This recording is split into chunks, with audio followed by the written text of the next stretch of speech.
Welcome to Glisten's Culinary Delights. I'm Glisten and this is my first video.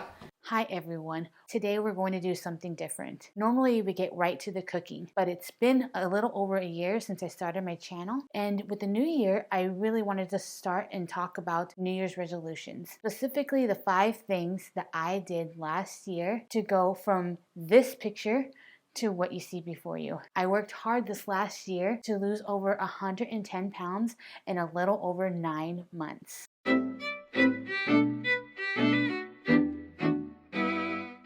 We will still be cooking today, but first let's get to the 5 things I did to lose all the weight last year and what I plan on doing to get up to my final goal and to keep the weight off.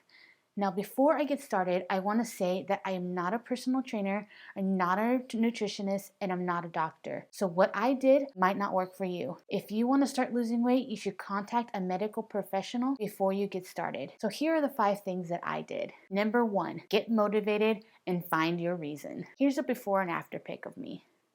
When I started my weight loss journey, I weighed 259 pounds. I had a hard time doing daily tasks. I was on high blood pressure medication and I had a blood test and I was too scared to find my result. I really should have, because I was living with diabetes and I didn't even know it. Like many people, I kept saying, I need to start losing weight, but I just didn't have any motivation to do it. I had so many doctors tell me, you need to lose weight for your health, but I just didn't know what to do to get myself motivated. That is until a friend of mine invited me to France on vacation. I didn't want to have a hard time while there, running around the towns. I didn't want to struggle on those tiny little airplane seats. I didn't want people staring at me thinking that I was just another fat American. So I had to get motivated. So 11 months ago, on February 1st, 2022, I decided to start my weight loss journey. So this brings me to number 2, and number 2 is all about the food that you eat. After finding my why and getting motivated, I had to get started. So I'm addicted to food, and I knew that I needed to change my diet if I wanted the weight loss to work. I was eating fast food for every meal. So here is a sample of everything that I was eating on a daily basis.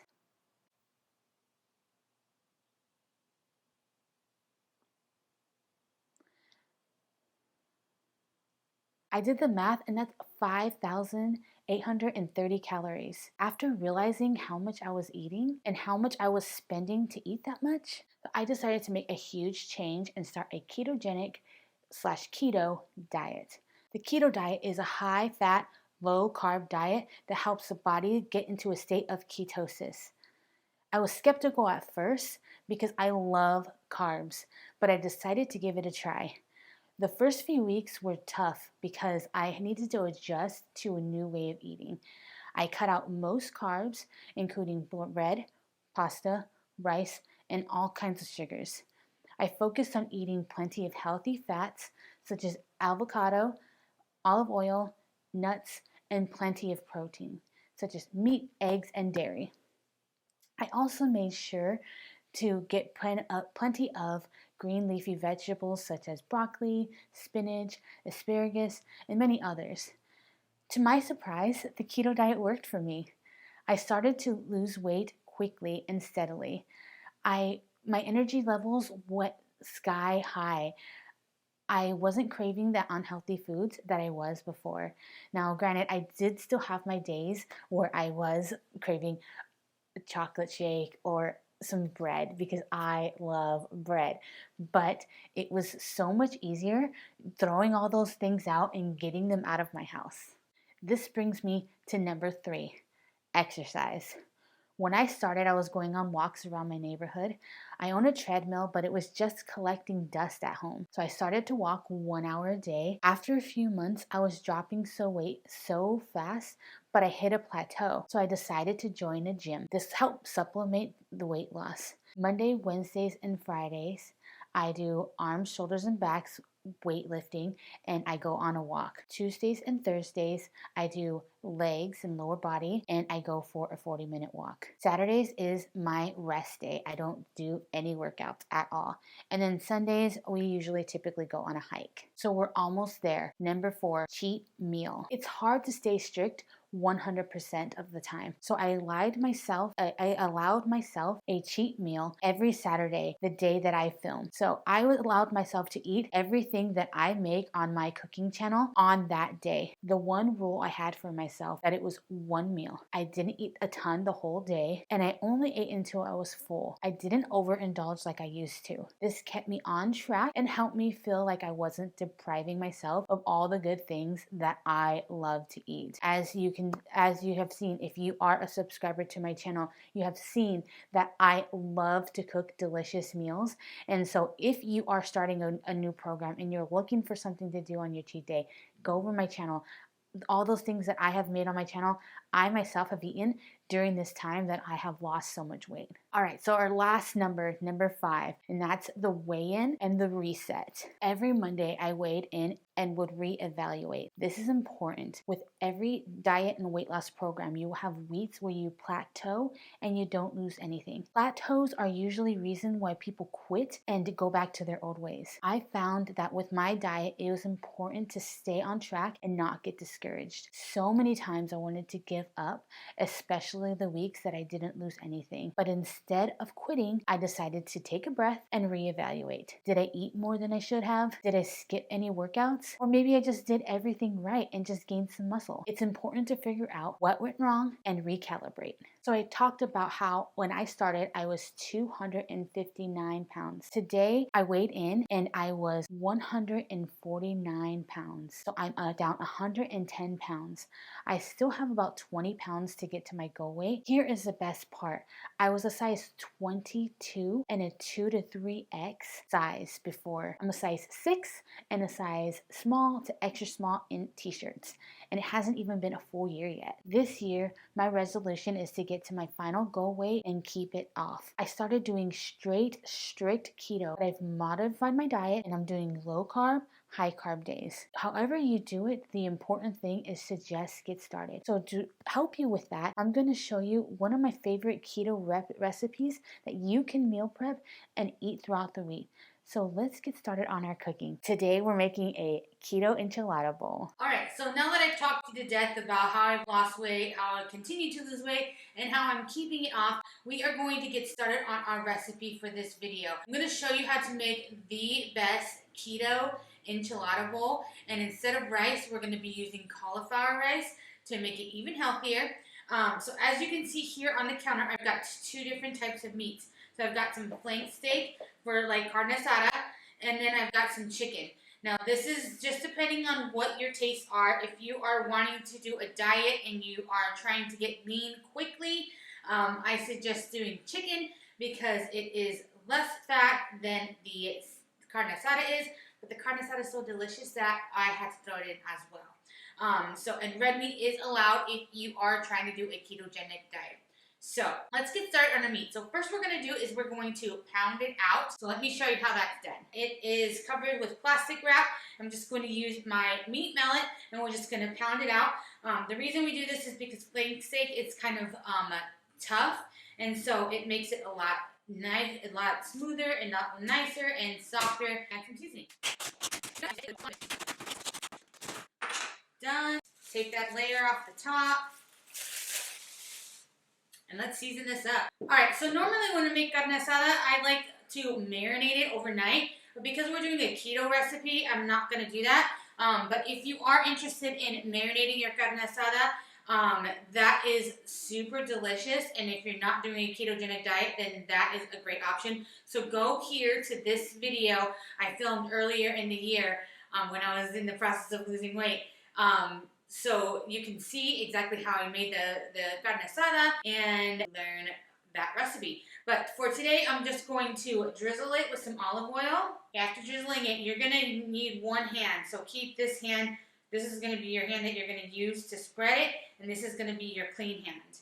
So spread that olive oil all around. This is going to act as like a binder to that meat. And then I just got a seasoning mix here that is down in the description. And it's just some paprika, some chili powder, some garlic powder, some onion powder, salt, and some cumin. Now you're going to use the same seasoning recipe for your chicken too, if you're doing chicken. All right, now I'm going to sprinkle it with some lime juice. And then we'll flip it and do the same on the other side.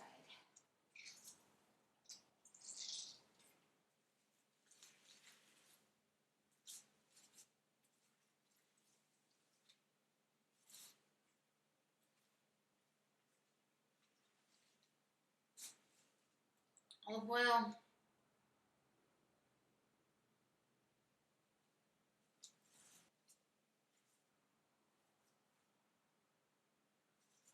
And lime juice. All right, I'm just gonna stick it in my bowl until we're ready to stick it on the grill. Let's do the same thing for our chicken. Same process, olive oil, seasoning, lime. All right, our meat is ready. It's seasoned up, ready to go on the grill. So I'm gonna go turn on my grill and we're gonna get started on our rice as well, our cauliflower rice. All right, so now that your meat is on the grill, we're going to start on our cauliflower rice. So we're just going to get 3 tablespoons of butter and melt it in our pan. All right, so once that's melted, I'm going to add in half of an onion that's diced, and then also a quarter of a cup of green bell pepper. And you're just going to let that cook for about 5 minutes, just until it browns. Okay, when you start to see color on your onions and peppers, we are going to add in a few more things. So here we've got a jalapeno that we've just seeded. Now this is to taste, so you don't have to put the whole jalapeno in. If you have it, you can put a quarter of it, however you like. I'm just going to add that in there. And then I'm going to add in some minced garlic. Let that go for about a minute. Alright, so now I'm going to add my seasoning, and here's just paprika, salt, and pepper. I've got some tomatoes, 1 Roma tomato chop, and then I've got some tomato paste, quarter of a cup. Stir all that up. Next we add our rice cauliflower, and I just have some frozen rice cauliflower.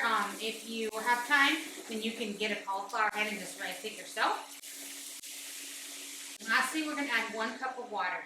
It's going to help dissolve that tomato paste. It's going to help all of those juices settle into your cauliflower, give it flavor, because cauliflower on its own is kind of bland. Stir that all up really nicely. Now we're going to let that simmer for about 5 minutes, just until most of that water is gone. Alright, so you're going to want to season this after you taste it, just to see if it tastes good, or if you want some more. And before you take it off, I'm just going to add just a little bit of chopped cilantro. Look at that. Looks good. I'll stir that cilantro in, and our cauliflower rice is done. I'm going to remove this off of my hot plate. We're going to finish our meat outside, and then we're going to put our bowl together. All right, our steak is off the grill, and it looks great. It's looking so good. So we're going to chop this up while our chicken is finishing up, and then we will get our stuff plated. Now, if you are making flank steak, you're going to make sure that you want to cut this along the grain. Against the grain. It's going to be more tender that way.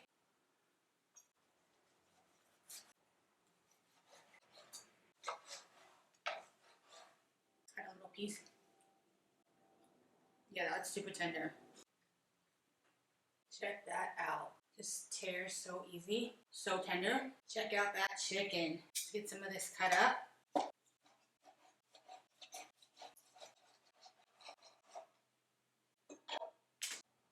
Alright, we're ready to plate up our food. So we've got our carne asada, we have our chicken, we have our cauliflower rice in this bowl, and it looks great, it tastes great, it's amazing. And then we have our different type of toppings. Now, if you watch my shorts, you will find a recipe on how to make a simple enchilada sauce that's keto friendly. If you like that sort of thing, or if you want to make a quick meal, this is gonna last me like the whole week. Me and my husband, we're gonna probably like have to invite people over to eat all this because it's a lot of food. So make sure that you're portioning out your meals. And if you don't want to make your own enchilada sauce, you can always use enchilada sauce from the store. Just make sure that you're paying it. If you're doing ketogenic diet, make sure that you're paying attention to the carb count in there. So this one is a quarter of a cup serving size, and it's got 4 grams of carbs. Whereas this one right here is also a quarter cup serving size, but it's only got 3 grams of carbs. So if that 1 gram of carb is important to you, then make sure you get the ones with the least amount of carbs, or you make your own, which is what I do. So then we're going to just add our meat. So whether you like chicken, whether you like carne asada, I prefer the carne asada, so I'm gonna add some of that on here.